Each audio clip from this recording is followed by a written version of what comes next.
মধ্যপ্রাচ্যের আকাশে এখন ধোঁয়া আর আগুনের রং ছাড়া আর কিছুই দেখা যাচ্ছে না।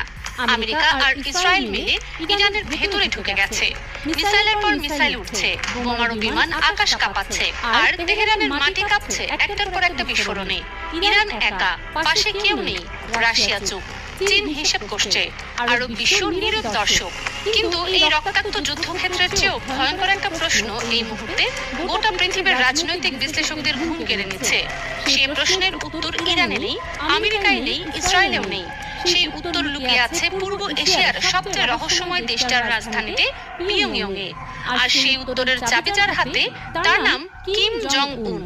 এই মানুষটা সম্পর্কে দুনিয়া যতটুকু জানে তার চেয়ে বেশি জানে না। যিনি ইরানের সর্বোচ্চ নেতা আয়াতুল্লাহ খামেনির সাথে দশকের পর দশক ধরে